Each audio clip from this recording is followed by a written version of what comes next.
Hello everyone, welcome to Zaref Game Dev. In this video, we are going to create the collector game in Unity. So it's a simple hyper casual game.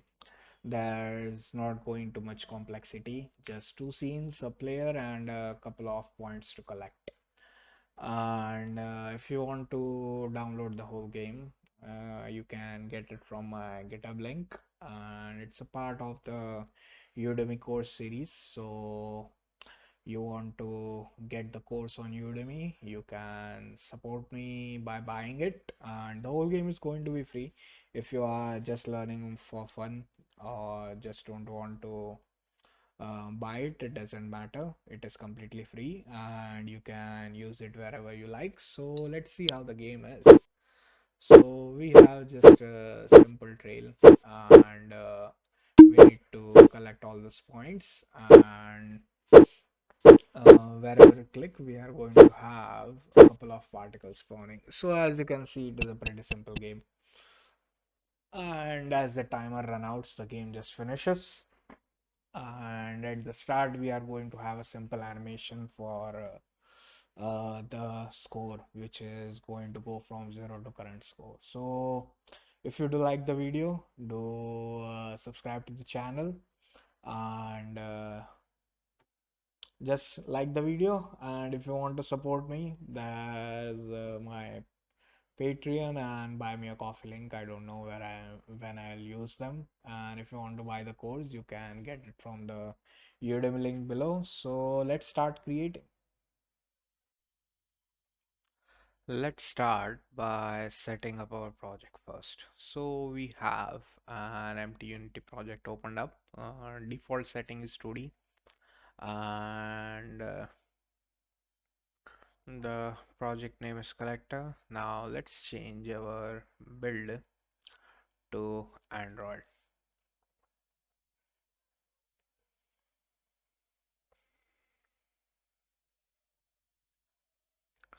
So it will take a couple of seconds, and after our build is changed to Android, we'll create our main menu and the gameplay scene.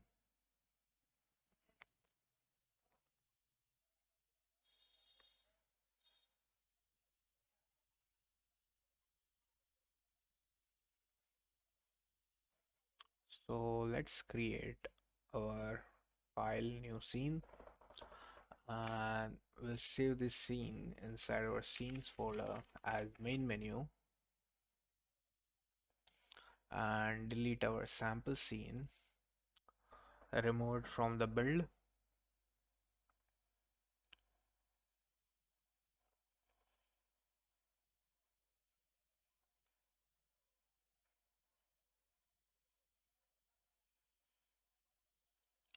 and add our main menu to the scene.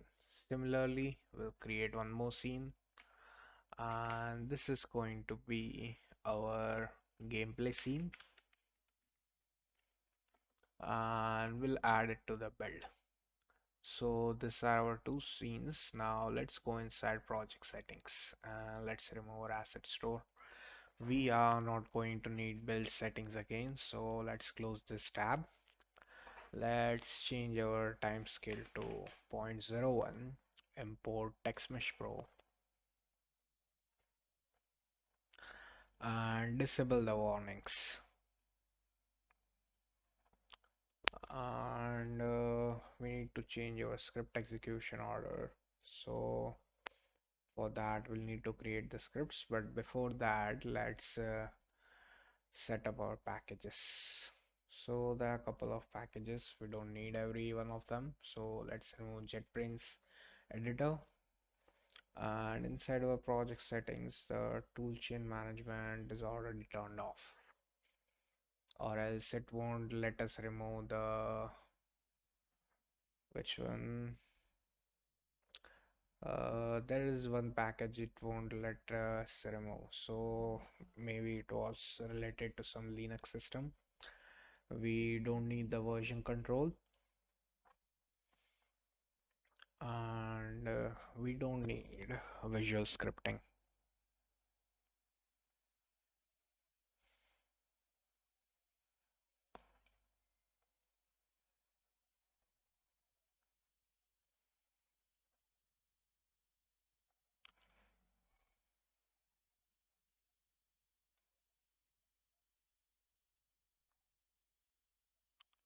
So again, it will take around 15 to 20, 15 to 30 seconds.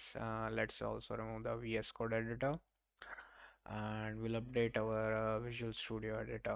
So it is requiring an update. And that was for our package manager. Now let's bring in all of our assets. So the first asset we are going to need is our editor folder. So it is having our colors. So let's bring in our editor. Inside our assets, it has all of our colors. And after our editor, we are going to bring in our resources folder. And we'll create two more folders. So the first one is going to be for storing our prefabs, and the second one is going to be for storing our scripts. Let's delete that, we needed a new folder.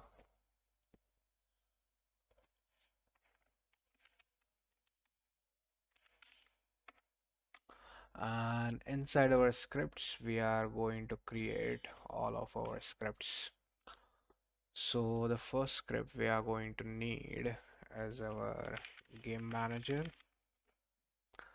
and let's have it view our game scene. Then we are going to need our gameplay manager,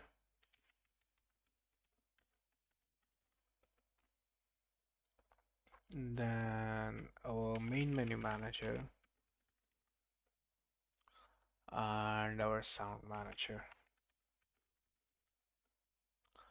And for our gameplay scene, we are going to have a script for the player, and obstacles not going to have any scripts. We are going to control the animations through the animator, which will create in our gameplay.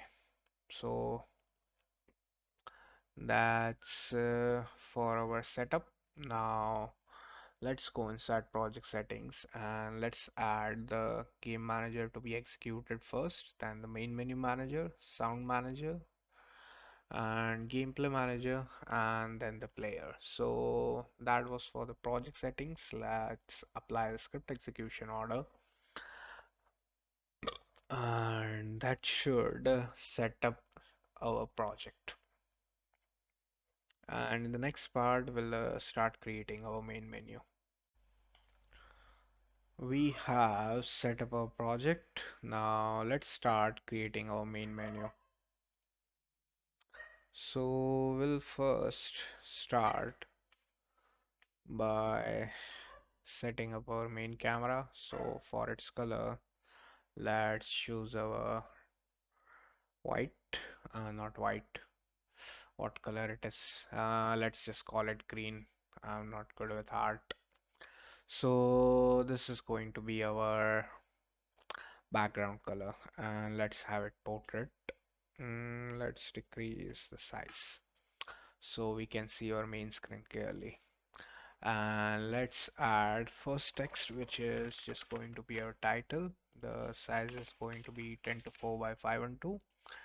Let's position at the center, and it is going to be from the top at negative 320.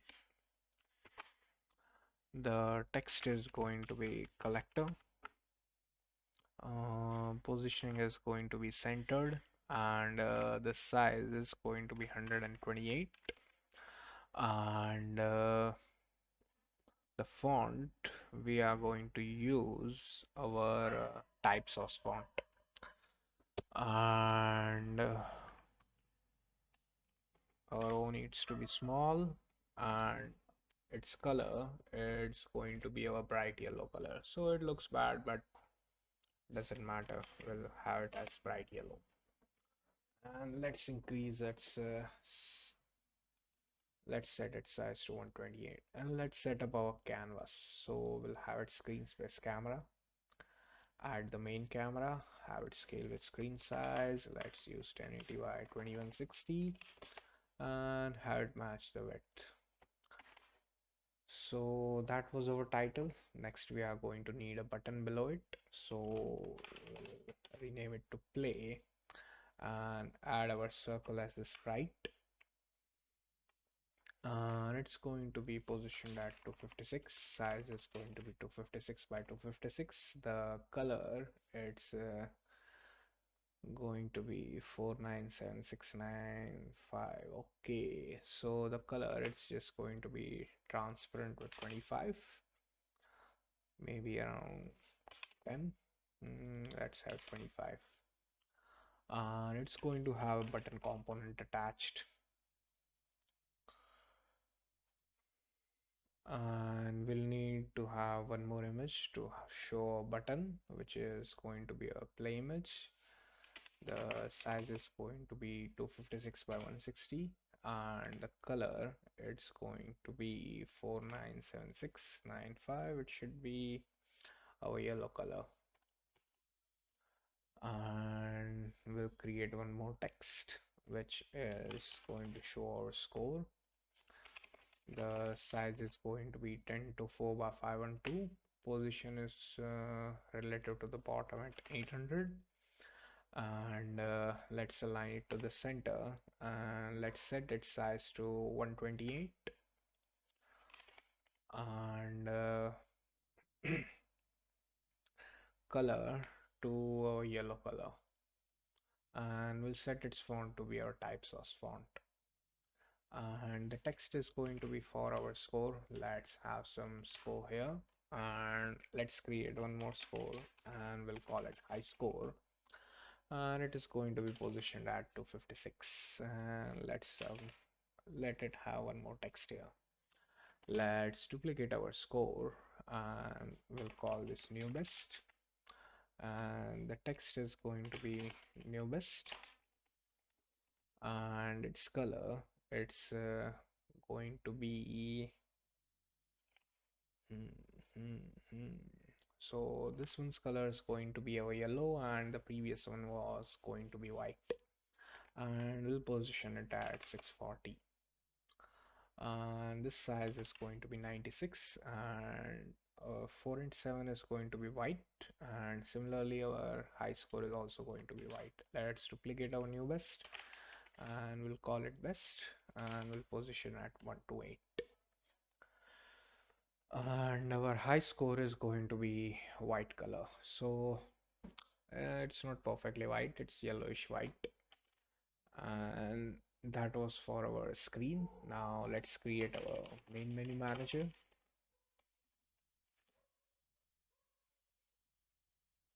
and attach our main menu manager script.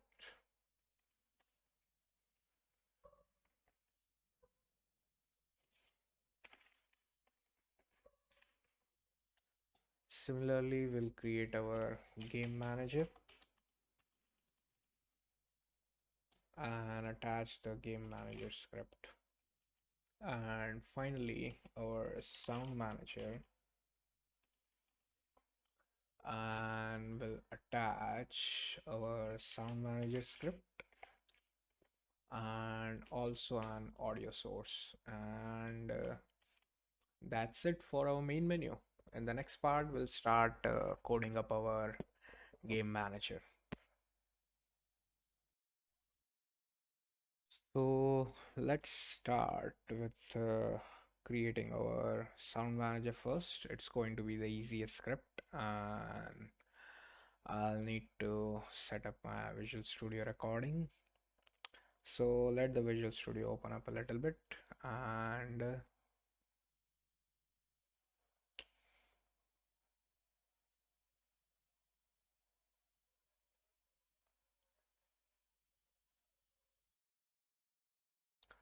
inside our Visual Studio, I need to check yeah, so now it is connected.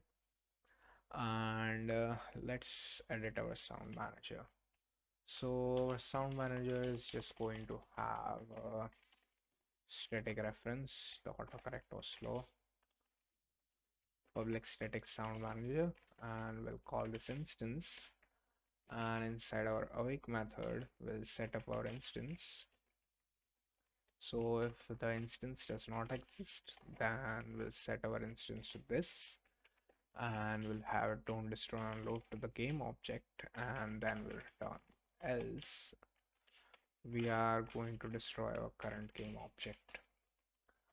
And similarly, to play our sound, we'll need to pass our audio source, and we'll call this effect source, and we'll create a public method to play the sound which we can access using our instance. So audio clip, and we'll just call it clip.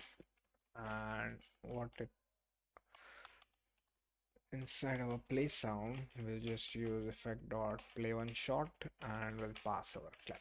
So that's it for our sound manager.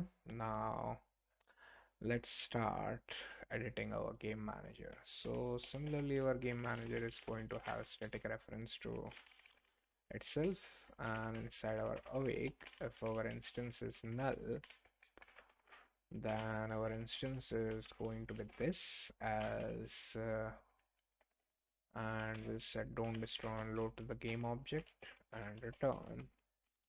Else we'll just destroy our game object, and we'll create a private void init, and inside our init we are going to have a public bool is initialized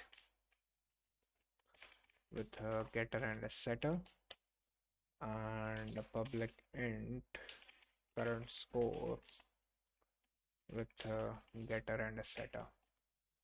And inside our init we'll set as initialized to false and our current score to be equal to 0, and we'll initialize when our game manager is initialized. And we are also going to need a public int for the high score. Inside our getter we'll return player prefs dot getInt, and default value is going to be 0, and we need to pass a string here which is going to be our high score key, and we'll just call it high score, and we'll pass our high score key, and inside our setter we'll use player prefs dot setInt high score key, and we'll pass the value. So these are the three variables we are going to get from our game manager, and also private constant string main menu and a private constant string gameplay. So we'll need two functions to switch between our scenes. So the first function is going to be called go to main menu, and inside our go to main menu we'll load our main menu scene. So unity engine dot scene management dot scene manager dot load scene main menu, and similarly inside our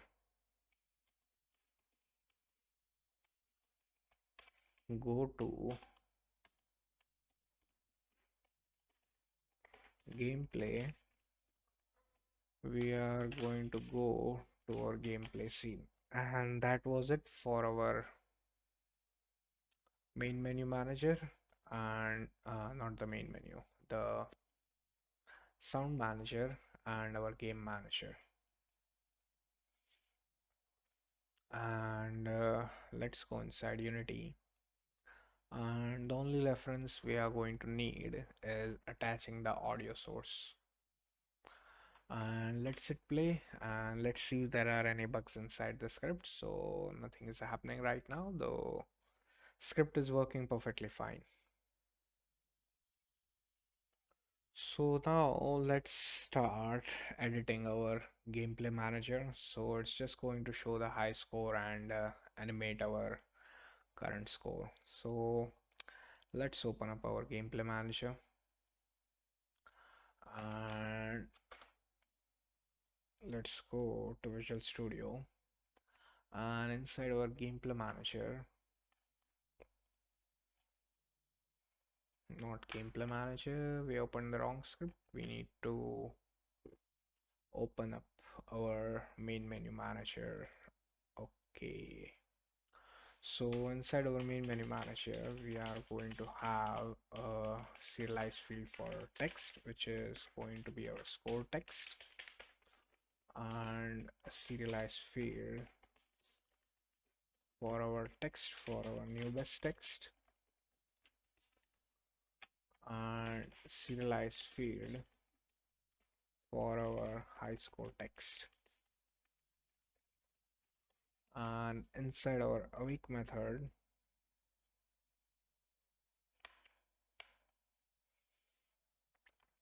we'll check if our game manager is initialized. So game manager dot instance, and we'll check if it is initialized.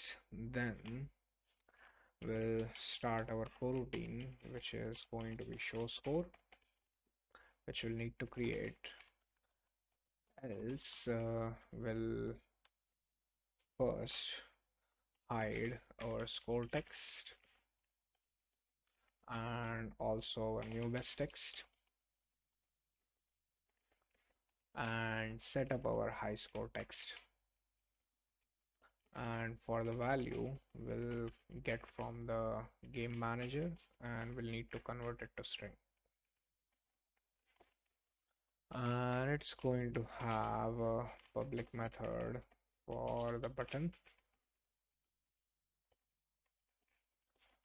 and it's going to play a sound, so we'll need to have an audio clip, and we'll just call it click clip. And inside our click clip we'll first play the sound, and then we are going to go to our gameplay scene. Now let's start animating our score. So private animator show score, and let's use return null, and there are not any errors. And the score is going to have a serialized field, private float for our animation time, and a serialized field, private animation curve, and we'll call this speed curve. So it's going to increase from 0 to whatever our current score is, and let's set it up in our current score. So inside our current score, let's create a temporary score to be 0, and we'll set our score text to be temp score to toString. Then we'll get our current score, which should be inside our game manager, and also our high score. And if our current score is greater than our high score, that means we have created a new best, and we need to update our high score.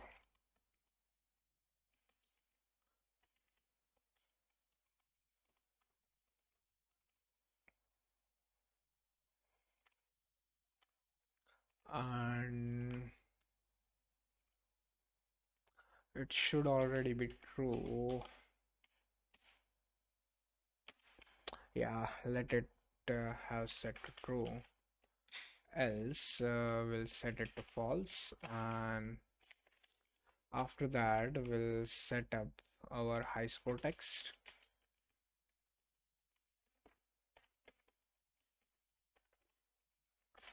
and after that we'll start animating our current score.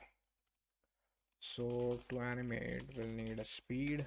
That's 1 divided by animation time, time elapsed, and it's going to start from 0. And while our time elapsed is less than 1f, we'll increase our time elapsed by speed multiplied by time dot delta time. And after that,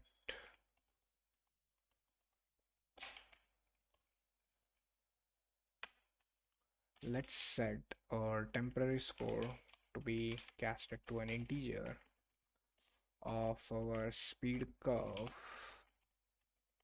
dot evaluate our time elapsed, and we need to multiply it to our current score. And we'll set our score text to be temp score dot toString, and then we'll wait for 1 frame. And when all of this is finished, our temporary score is going to be equal to current score, and our score text is going to be temp score dot toString. And that should be it for our main menu manager. Now let's set up the references inside our main menu. So let's go inside Unity, and for our speed curve, let's use fast and then slow animation time to be 1.6, and add our click sound. And for the high score, use the high score text, new best use the new best text, and our for score, let's use the score. And for our button, we need to add our click the play function, which is going to be inside our main menu manager. So let's now hit play, and we should be see it should be the name to best. We should be able to see how our starting aim looks, and that's already high score. We'll hit play, and we went to our gameplay scene, and I think we edited inside the gameplay scene. So that was the issue. And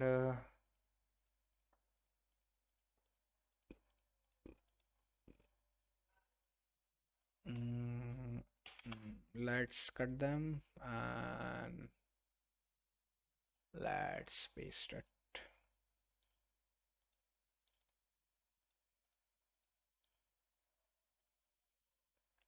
uh, Gameplay, cut and paste. Okay, so it is not happening. So by change, let's see if we rename. Okay, so the name already exists and cannot move the asset. So let's rename our gameplay to, and let's rename gameplay, and this should be renamed to main menu. And let's hit reload, and let's see if we get any errors. And let's see what order. Yeah, so the ordering changed. Let's attach our main menu to the start, and let's hit play. So we went to the gameplay scene and it was perfectly fine, so it doesn't matter if we change the names.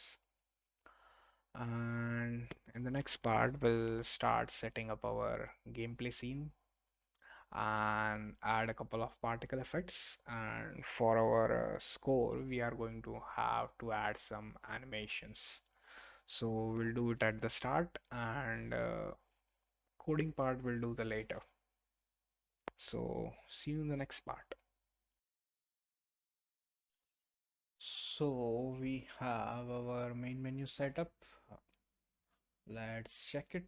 and the sound is also playing perfectly fine. Now let's start editing our gameplay scene. So let's first change our background color, which is going to be this greenish blue, and let's change our camera size. So camera size is going to be 21.6, and we are going to add the text for our score, and it is going to be of size 24 by 512. Anchor is going to be from the bottom, and position is going to be 0 and 128, and the text is just going to be 0.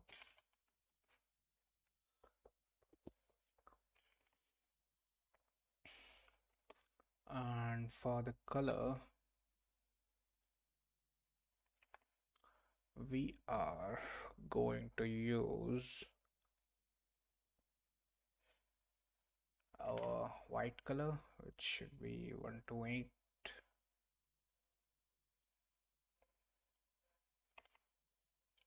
821617.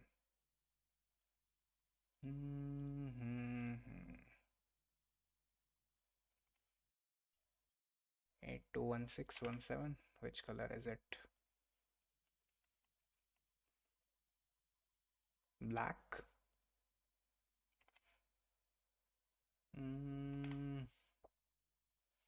Doesn't matter. Let's have some color first, and we'll change this to sound number.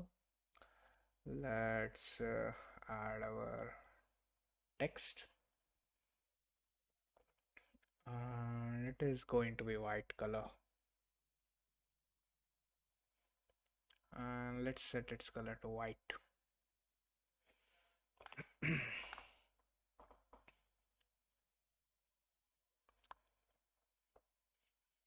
And for the position,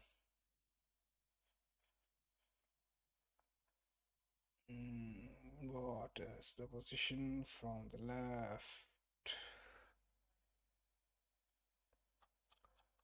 So position, let's assign it from the left, and we'll position the x by 128 plus 64, 192 minus 64.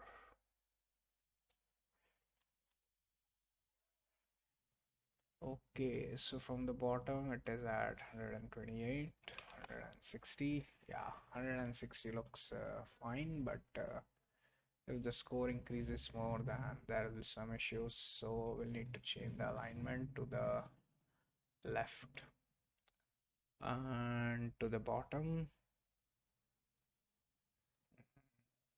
left and to the center. Let's decrease this height to 128 plus 16, and from the left let's change it to 512.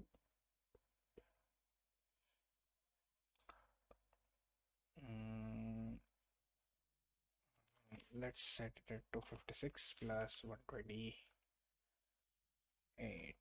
and minus 64. So now it should be perfectly aligned to the left, and we can position it a little bit towards the right, so it doesn't matter wherever it is. And let's create one more image, and this is going to be for our timer. And for our timer, it is going to have the sprite of block, and as you can see, the pivot is left. Okay, so it is fine. And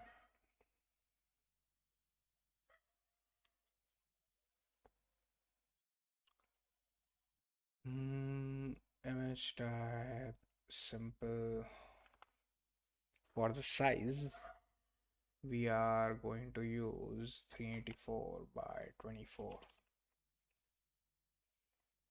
And for the position, it is going to be from the bottom at 128 by 128.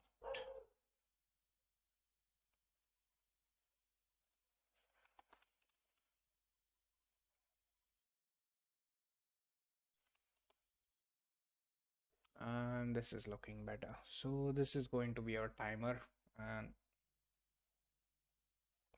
let's set its color to yellow. And we are going to have one more image which is going to be for the value, and it is going to have again size 384 by 24, and position is going to be relatively from the bottom, and we'll position it at 0 and -192. And let's add an image component, and this is going to be our block.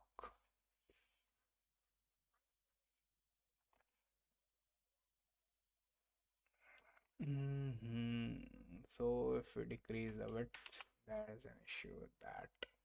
And its color is going to be our dark color, which should be for the timer 152, and our value is going to be our bright color. And let's open up our block inside our sprite editor so we can see why left, center and normalized. Okay, so it is fine, but our it doesn't matter wherever it is, but our value needs to be assigned. Okay, so for the anchor and the pivot for pivot needs to be changed. So for the x, it needs to be at 0. And now we need to change it to -192, and for the y we need to change it to 12. And now if we decrease the width, it should show us a timer, and the maximum value is going to be 384. So that was our timer, and after that we'll start creating our borders. And our borders are going to have a couple of tags, so let's add our side tag, the top tag, and also our score tag.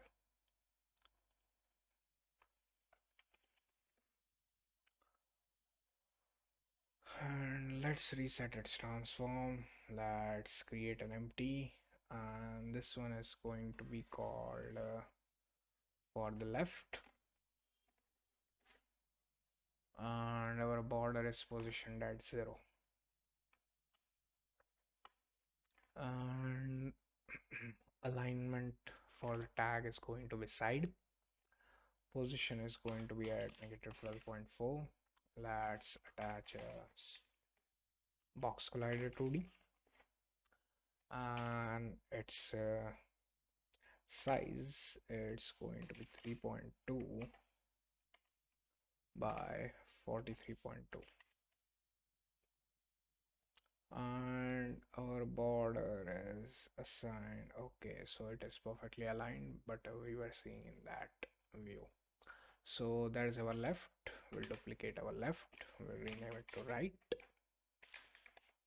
and our right is going to be at +12.4. And we'll duplicate our right, we'll rename it to top, and our top is going to be at 0 and 23.2, and size, it's going to be 21.6 and 3.2. We'll duplicate our top, rename it to bottom, and size 23.2, 23.2, and it is going to be at negative, and we need to set all of them to triggers. So as you can see, these are going to be our borders. Now let's add our player, and let's create an empty, and we'll call this player. Let's go inside the game view, reset its transform. Let's attach a sprite renderer and have it set its sprite to the circle. Let's change its size to 2.56 by 2.56. Ordering layer is going to be at the top of 10, and the color is going to be our yellow.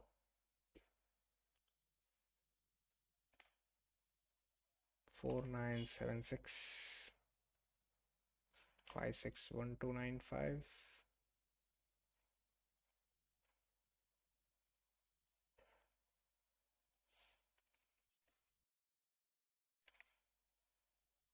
Okay, so our color is going to be white, and it's going to have a circle collider 2D with rigid body 2D.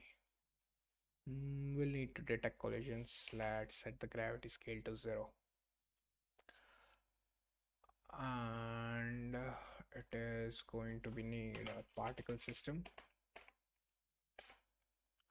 We'll set it up later, and a player script. And our player is going to have a direction,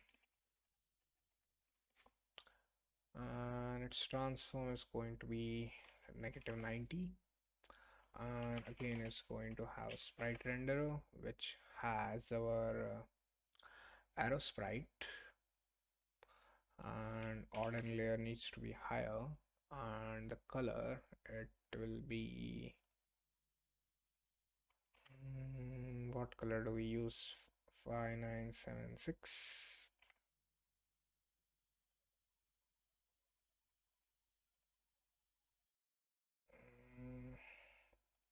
Let's change its size. So instead of simple, let's make it sliced, and its color is going to be 597695. Okay, so it doesn't need to be white.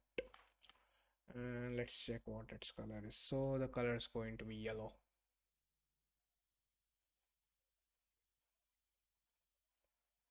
And yeah, so at 0 degrees it is pointing towards the right. Now let's set up our player's particle system. So for our renderer, let's use the sprite's default material. Order layer, let's leave it at 0. And for our texture sheet animation, we are going to use our circle sprite. It is going to have a size over lifetime of decreasing. Color over lifetime, it is going to be transitioning from white, and we'll need to create one more color for it. And let's delete, let's have them. And the ordering layer is 0, so it is spawning behind it, and the shape is going to be circle. Let's change the radius to 0. And for the emission, we'll use the rate to be 8,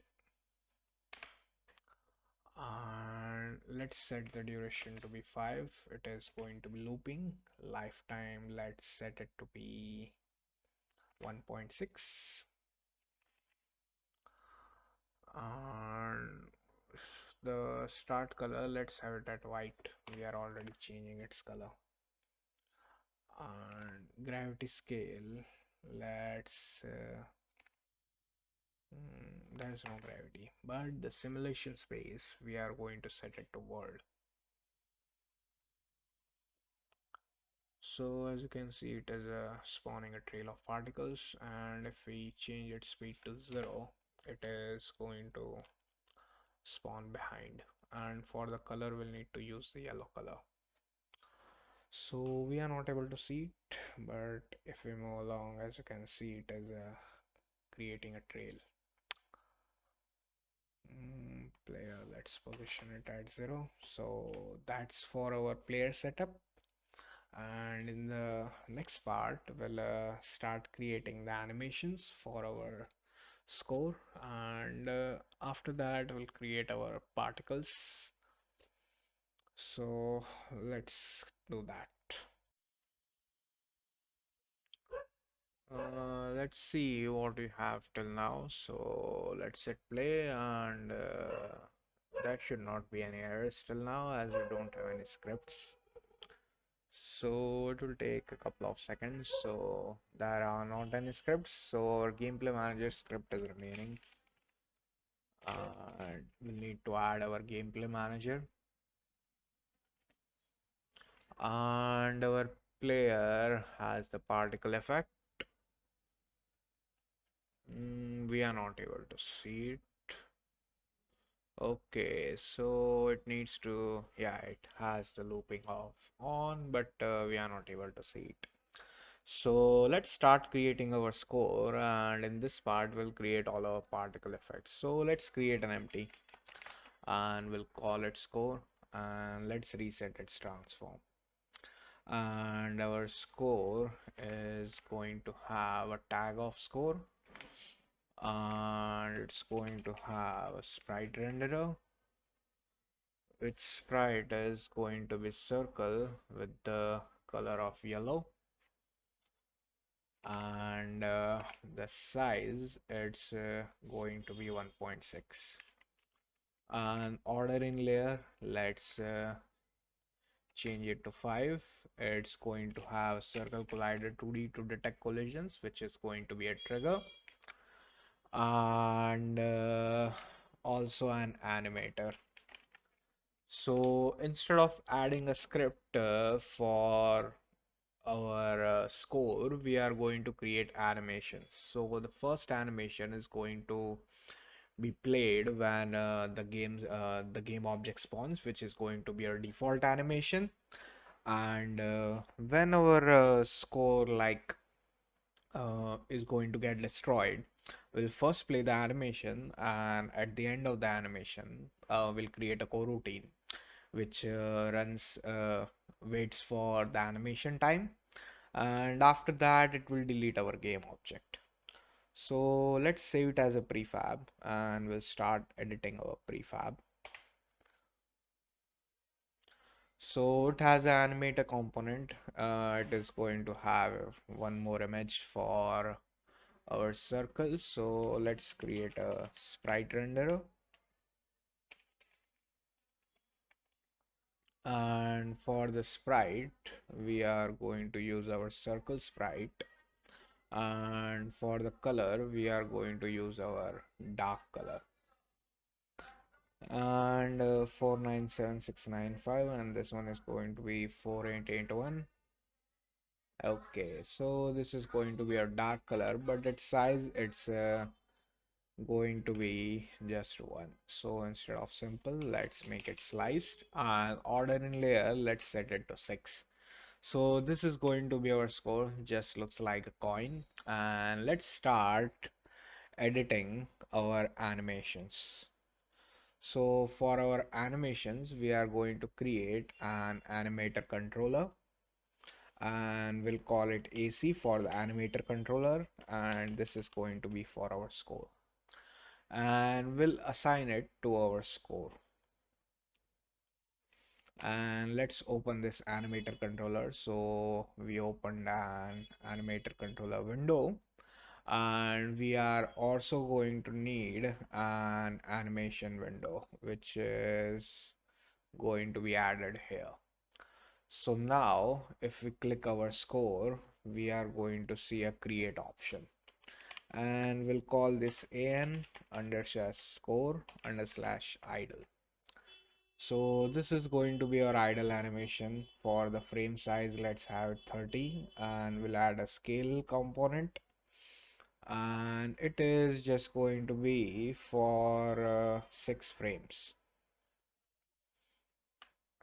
almost 1 millisecond. Let's set it to 30. Yeah, and what is going to do is when our game starts, the scale is going to start from 0, and then eventually it will reach to 1, but at the 5th frame we'll have it 1.1, and it will end as you can see. And this is going to be a default animation, and we don't need it to loop. Now let's go inside our scene and let's hit play, so you can see it is almost pretty much fast.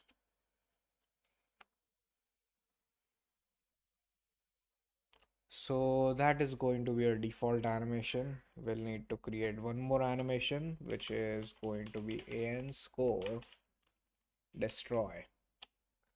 And again, this is going to have the scale property, and sample size, let's set it to 30. And we'll just have it a 6 frame animation. And at the end, the scale is just going to be from 0. And let's use curves. So the ending velocity and the starting velocity is 0. So if you hit play, you can see how it is going to look. And we need it to move faster. So mm, mm, mm, mm, mm, let's just have whatever it is. And these are going to be our 2 animations. It is already fast. There is no need for anything else. So that's how we are going to add animations, and in the destroy we'll set the loop time to off, and this is our idle animation and our destroy animation.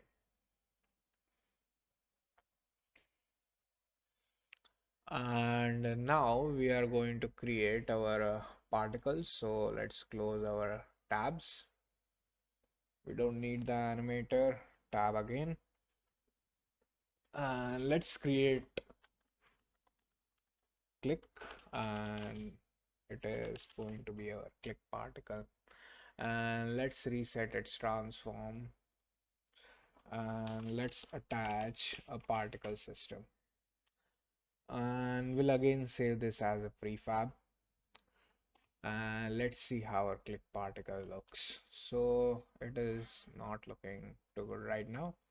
So let's first add the material, which is going to be our sprites default, and ordering layer, we'll just have it at 0.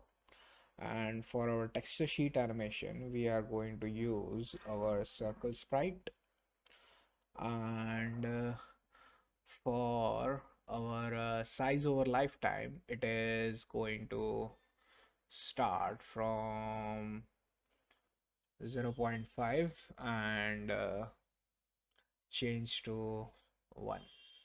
And similarly, for the color over lifetime, it is going to have the same color, but the transparency is going to start from half. So as you can see, it is looking, yeah, it's looking good, doesn't matter. So it doesn't need to be white, cause it will create some shadows. It won't look good. So we'll have it as half transparent and then fully transparent. And we set it to color by speed. We need to set it to color over lifetime. 128. And similarly, we need to have it shaped. Emission is going to be from the circle with a radius of 0. And finally, our emission is going to be 0. It is just going to have a one burst. And let's restart. Duration, let's just have it 1.6, lifetime also 1.6, and the start speed is going to be 0. And let's change its size. So our default particle is 2, and we'll set it to 2.6. And let's change it to 0.3 and 0.3. So as you can see, it is looking good. And for our size over lifetime, do we set it to little bit less, 0.1 and 0.5 and 0.5. So 0.5 looks better. So this is going to be our click particle. And for its color, it's going to be white. Size we already have. The simulation space, let's hide at world, and everything else is going to be similar. So this is going to be a click particle. So let's go inside our prefabs, and let's duplicate our click particle, and we'll rename this one to our score particle. Let's create our player particle first. So for our click particle, where is our click particle 1? We'll rename our click particle 1 to our player particle. As you can see, it is going to be similar, but we are going to have one more particle system which is going to burst. And what we'll do is we'll copy our component and paste it to burst. Paste component as new. Paste component as new. So as you can see, there are two particles, but what we can do here is instead of the burst of count 1, we'll have a count of 16, and we'll set the initial velocity to 16. So as you can see, now it's looking good. And there is some start speed, but the color over lifetime, we don't need color over lifetime. And the shape, let's increase to 2. And for the size, we'll set this to 2, but the size over lifetime is going to go from decreasing. So as you can see, it is looking like a particle, and this was for our player. When our player dies, it is going to show this particle. And we'll duplicate our player particle again, and we are going to rename this to our score particle. And if we click on our score particle, we should be able to see it. The only change is going to be its color, and we change the wrong color. The burst is going to be our yellow color. So this is going to be our score particle. When we click, it is going to show up this, and again it's too large. Let's add 0.4 and duration 0.4, looping to off, and size over lifetime, still this is slow, So let's convert.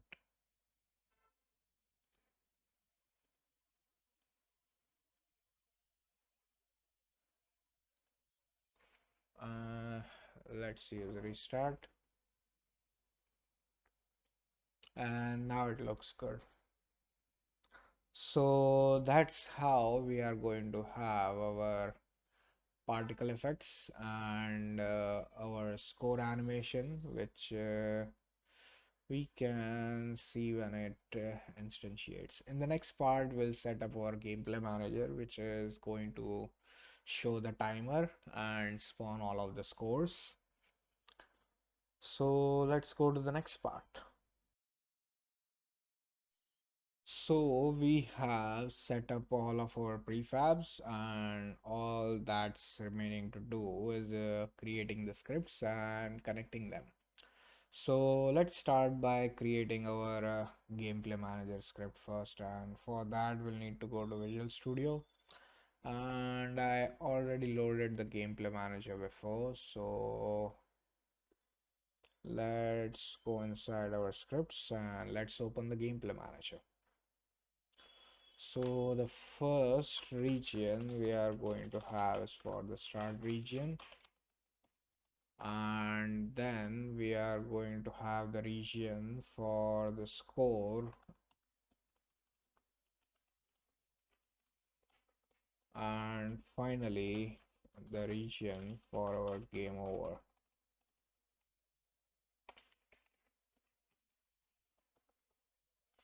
So let's see what we need to set up in our starting region. So first we are going to need a gameplay manager instance.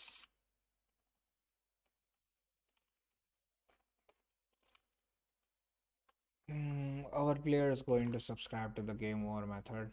It needs to automatically know when the game is finished so it can destroy itself and play the particle. And inside our awake, we'll set the instance to this, and our has game finished is going to set to false.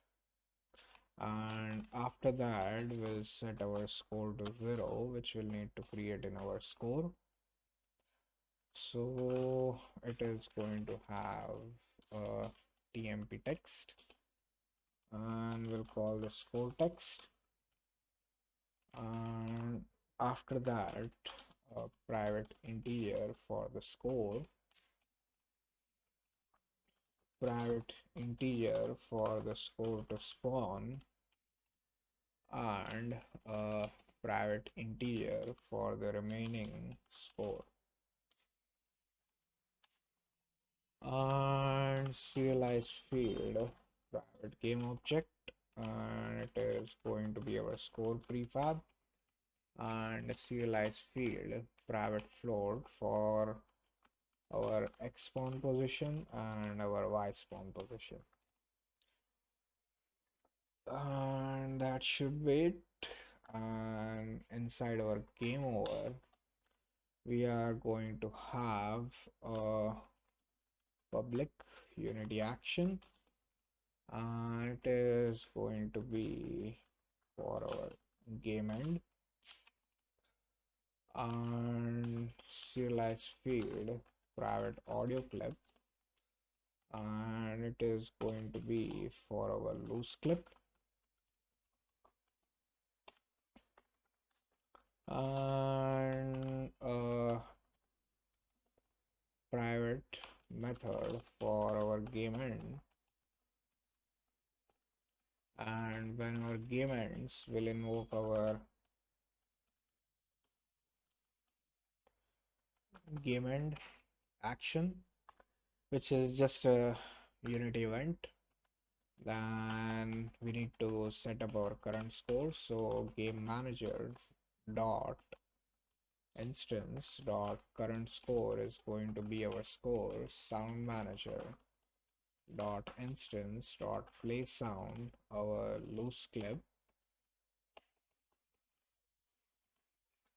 and as game finished is going to be true, and we'll start the coroutine, which is going to be our game over.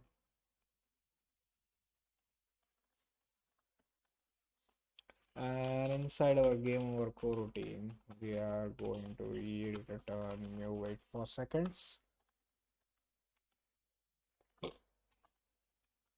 and then we'll load our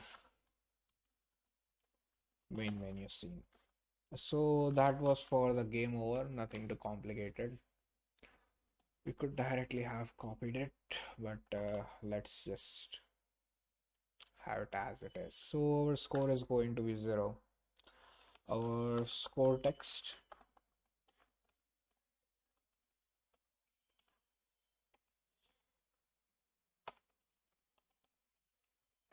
is going to be score.toString,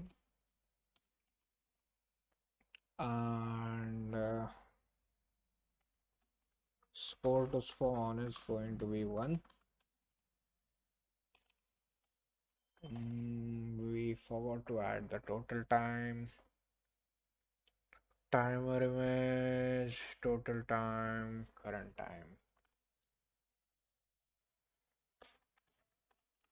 So serialized field private transform for our timer image,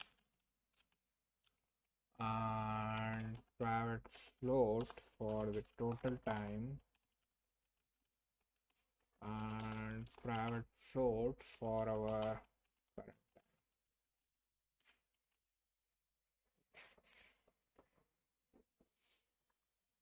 So our score to spawn is going to be 1. Then our total time is going to be 10 seconds, and also our current time is going to be 10 seconds.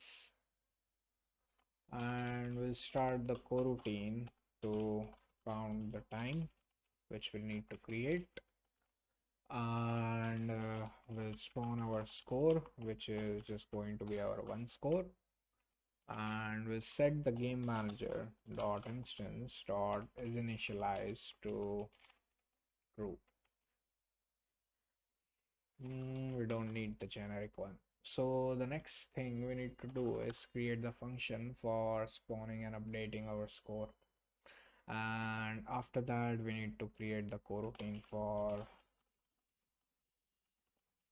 counting the time. So inside our spawn score, we'll set the remaining score to be equal to score to spawn, and for remaining score, we will spawn individual score. So let's get a spawn position, and it's going to be new vector 3, and we are going to pass unity engine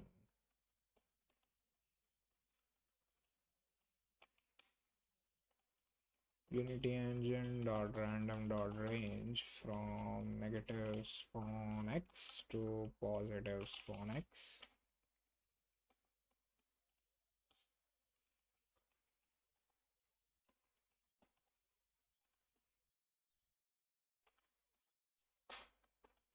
and 0, here it is going to be spawn y. Where is our spawn y? So this is going to be our spawn position, and after getting our spawn position, we'll do a raycasted 2D hit, and it is going to be physics 2D dot circle cast from the spawn position for the radius of 1f, and the direction is going to be 0, and bool can spawn is going to be hit, and while we are can spawning, then we'll set up our values. So that means we are hitting something, and actually instead of can spawn it should be cannot spawn, but we'll call it can spawn. So after this loop finishes, we are going to have a valid position, and we'll instantiate our score prefab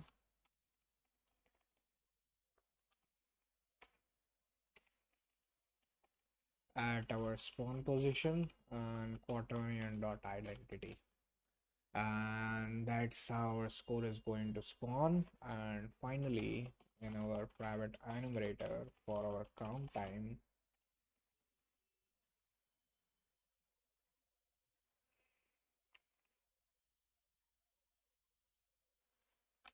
what we'll do is, while our game is not finished, we'll set the current time. We'll decrease the current time by time dot delta time, and temp is going to be timer image dot scale, and temp dot x is going to be current time divided by total time, and our timer image dot scale is going to be equal to temp. And if our current time is less than 0, that means our game has finished, and we'll wait for 1 frame. So we'll use yield return null. Pretty simple.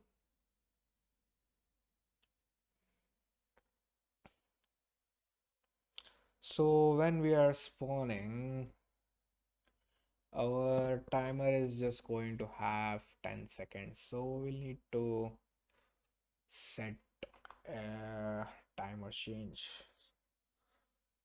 Okay, so it's going to be inside our update score. So public void, and this function is going to be called from the player. So when it hits with the player, we'll increase our score, then we'll set up our score text,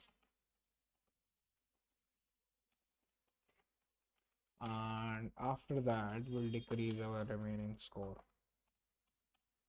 And if our remaining score is equals to 0, then we'll increase our score to spawn, then our total time, it is going to be score to spawn multiplied by 5f, and our current time should be equal to total time, and then we need to spawn our score, and that should be for our updating the score method. So inside our score, we spawned our score at a valid position, updated our score, and counted the timer, and the game over is just restarting the scene by going to the main menu, and we set everything up inside our bike. So that was for the gameplay manager, and let's go to the gameplay manager, and we need to assign all the variables, not the game manager script. We need the game play manager script. So it is going to need the score text, the timer image transform. From the resources, we are going to need the loose clip, and the score prefab, which should be inside our score, and we need to add the spawning values for the x and the y. So it's going to be 9.2 and 20, and that should spawn us our score, and it should play our starting animation. So our player is still at the center. So let's go to the main menu scene, and let's hit play, and let's see what it shows. So the timer is decreasing. We have one We just have one score first, and the game ended, and we'll go to the main menu scene. So everything's working perfectly fine. And in the next part, finally, we'll start modifying our player. It's just going to spawn some particles and moving around. And we also did the movement in the previous game, which was the traffic arrow. So most of the code is going to be similar, and all the games are similar because nobody's going to repeat the same game again and again. So it is better to choose a set of games which are different, but you can create with the same type of code. So let's go to the next part. So our game is working perfectly fine. The score is getting spawned, and what we need to do is did we yeah, let's go to Visual Studio, and the score to spawn was 1 at start, so that was the default value. The only script that's remaining is the player, so let's delete everything. Let's see what we need to do with the player. So again, it's going to be pretty big script, so that's a scale down, scale up, game ended, animations, and whatnot. So first we are going to have a serialized field private float for our move speed. System.data. Why do I need data? And private vector 2 for our move direction.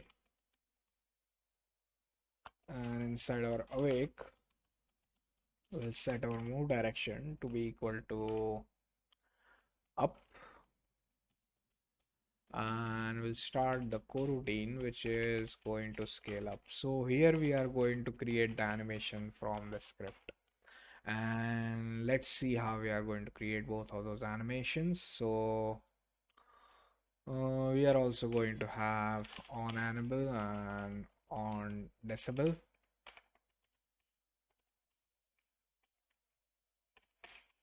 and private void game ended, and inside our game ended we are going to start the scale down coroutine.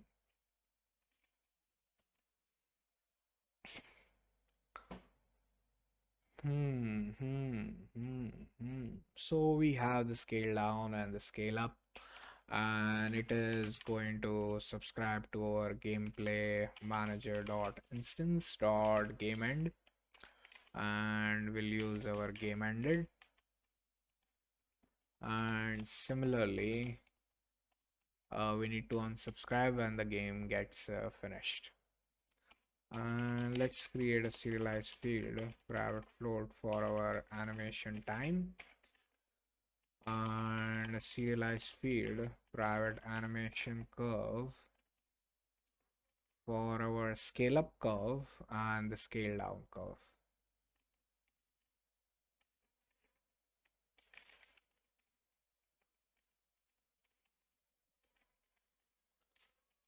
And let's create both of our animations first. So private animator scale up, and inside our scale up first let's create our time elapsed,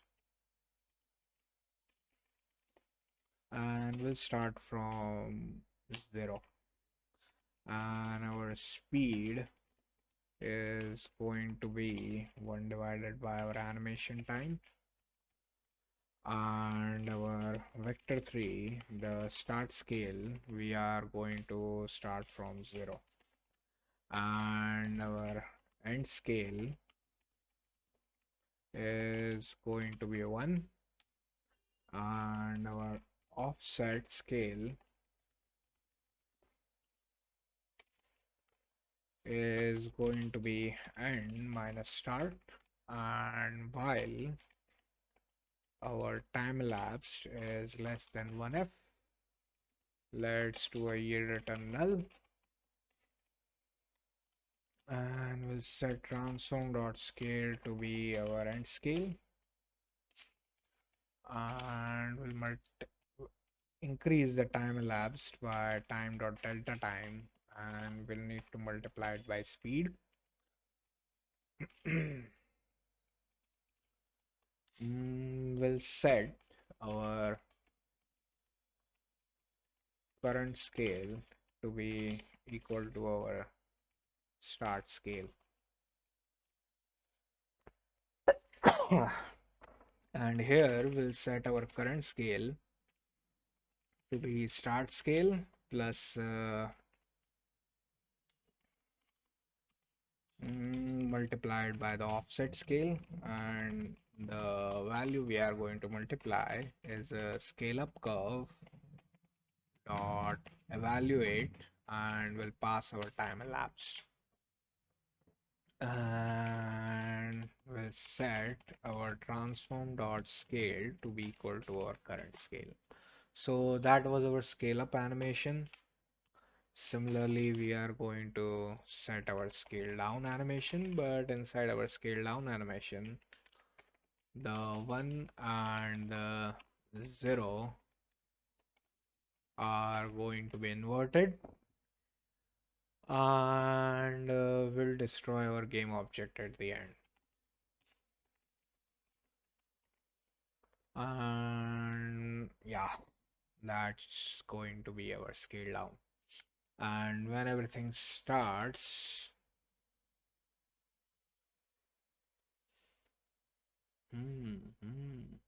so we don't need this line.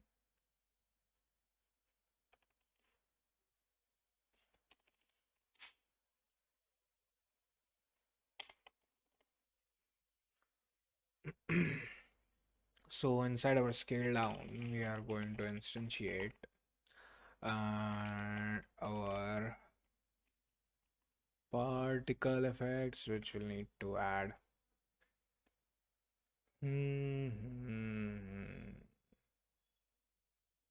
Animation curve, animation clip.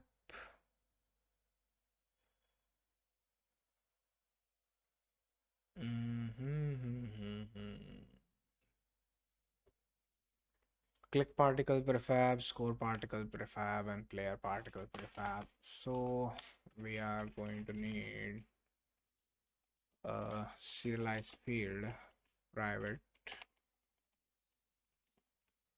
game object for our click particle prefab,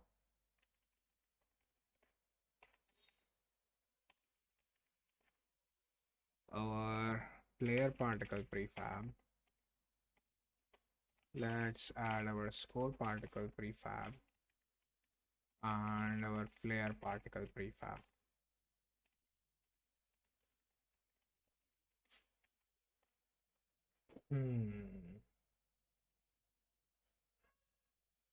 And also our audio clip for our score clip, and we are going to have also an animation clip, and also for our move clip when we click.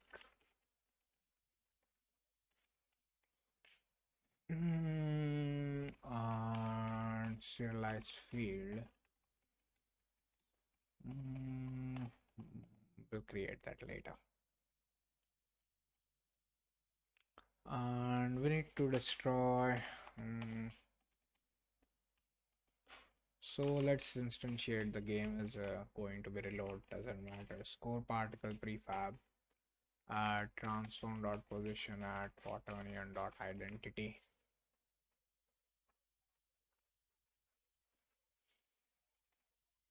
Not score, our player particle prefab.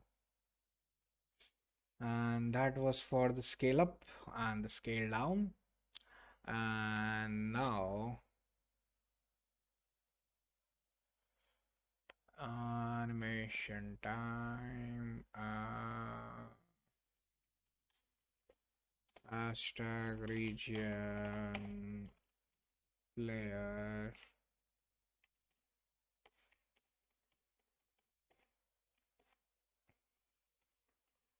What do we call it?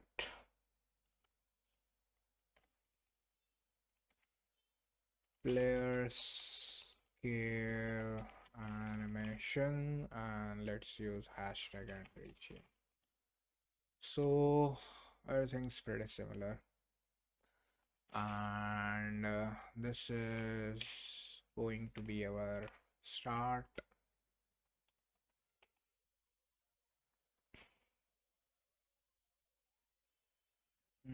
Let's just remove the region.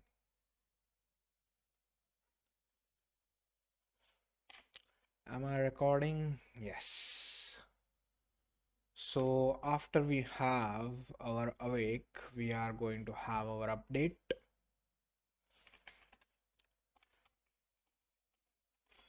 And inside our update, we are going to check if our input dot get mouse button down of 0, and we'll do sound manager dot instance and play sound, and we are going to pass our move clip, and after that we are going to instantiate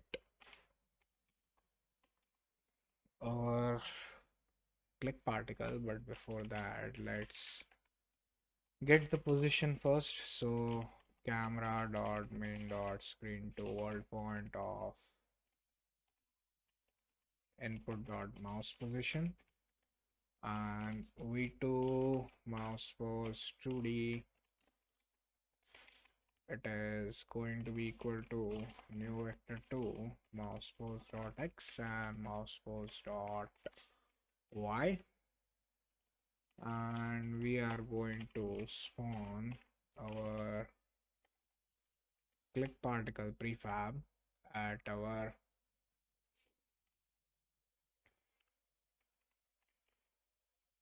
new vector 3,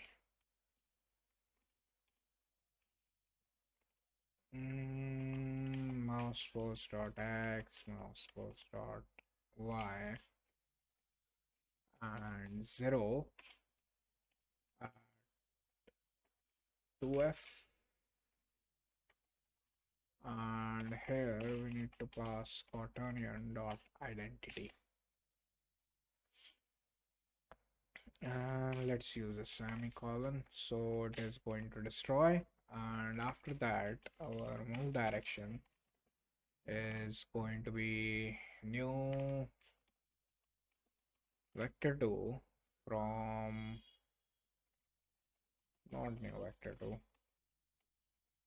mouse pose 2d minus casted to a vector 2, our transform dot position, and we need to have it normalized.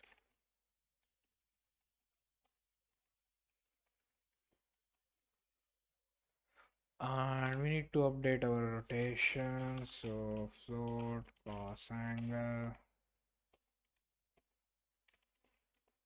and it is going to be mathf dot acos of our move direction dot x multiplied by mathf dot radian to degree, and our transform dot rotation is going to be quaternion dot Euler of our 0 0 and cos angle, and will multiply if our move direction dot y is greater than 0, then we'll multiply it by 1, else we'll multiply it by -1.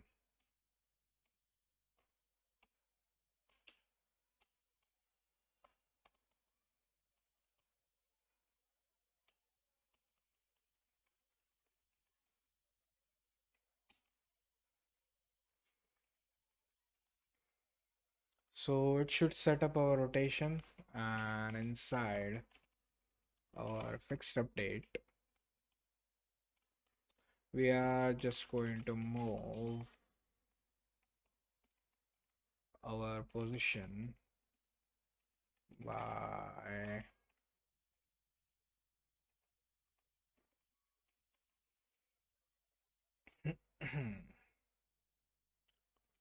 Move speed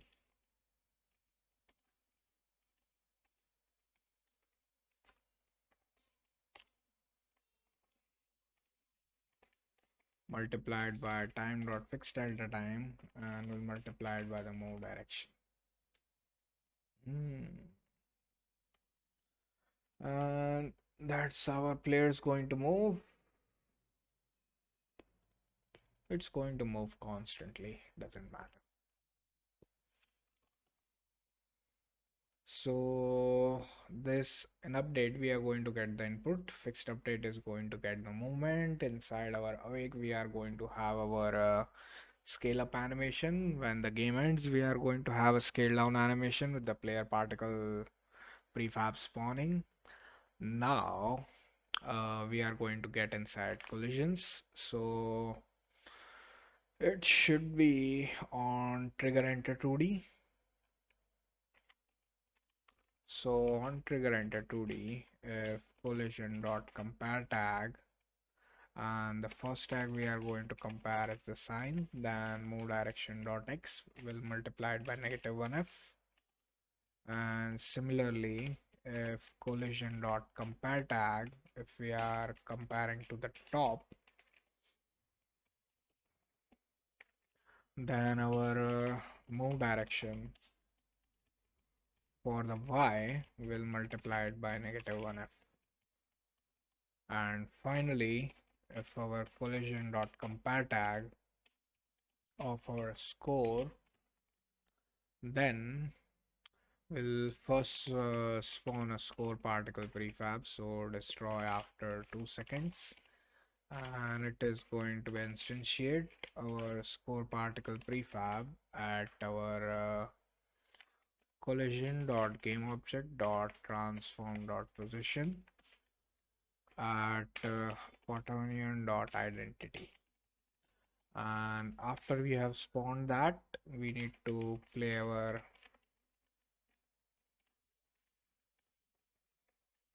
score sound clip.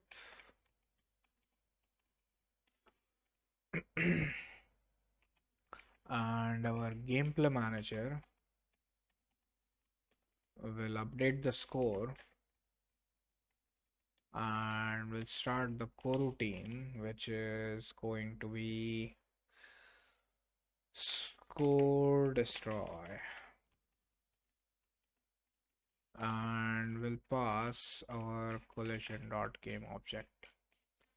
And let's create our coroutine, private enumerator score destroy, and we'll pass the game object.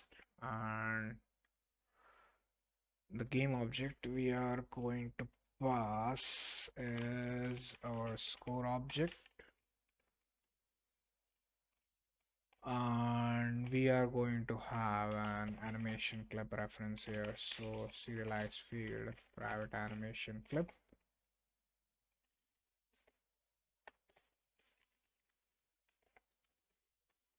and we'll just call it score clip, and we'll use the yield return new, wait for seconds for our score clip dot length, and we'll destroy our score object. And before that we need to play the animation and disable its collider. So score object dot get component collider 2D and dot enable to false, and score object dot get component animator dot play, and our state name is going to be score clip dot name. The layer is going to be -1 and we are going to start from 0.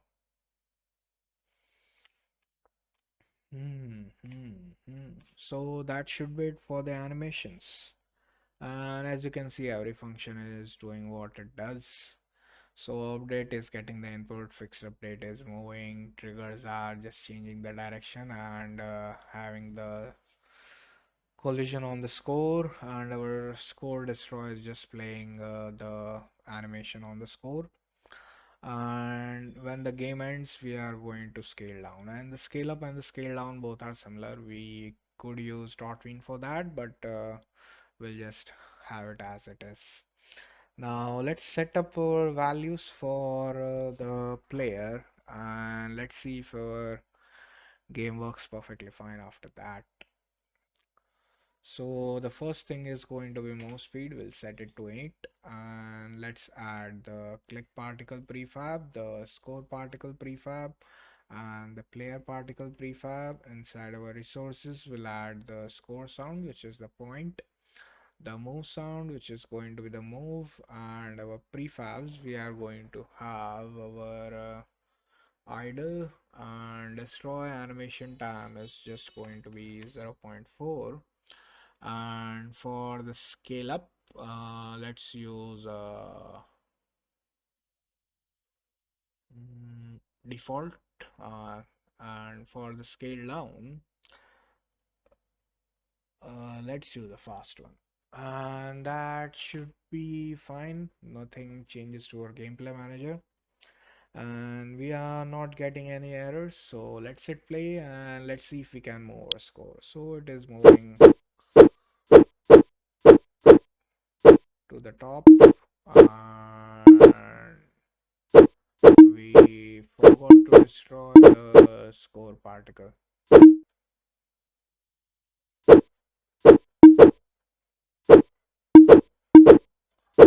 Mm, so our score and both of the particles are looping. So for the score particles burst, we need to set the looping to turn off. Similarly for our click particle. Okay, it is already turned off. Maybe it should be for our player particle also looping to turn off. And it is moving perfectly fine. So let's hit play. Let's see what we need to do. So the direction is not changed. That's the only issue, and our game is going to get. So how and why did that happen?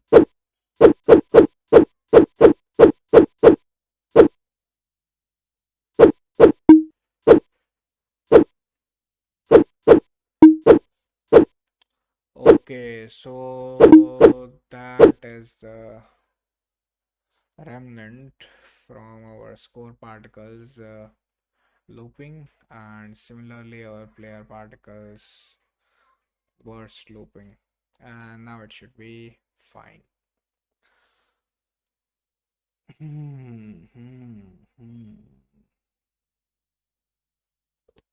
Let's see if we get any issues.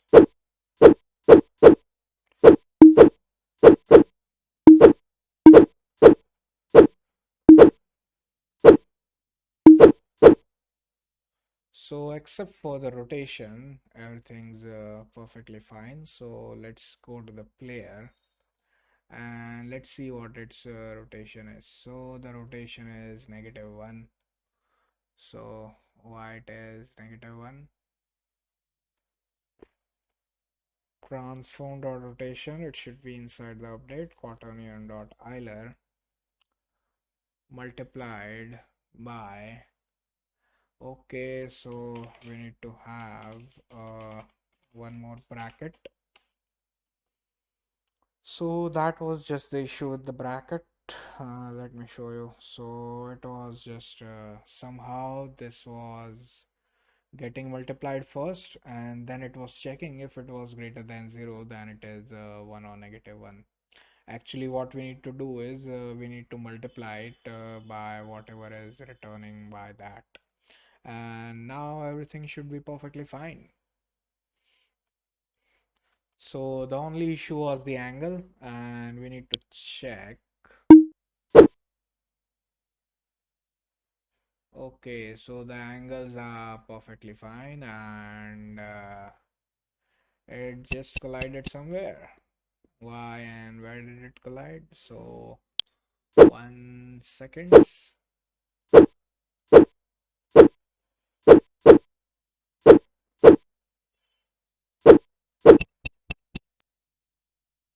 So there's some issue again. Let's go inside our gameplay scene and let's see our borders. So left is side, and we forgot to rename the tag. So let's go inside main menu and let's play again, and let's go to the bottom and it should move to the top. So the tags were unassigned and our score is a little bit large.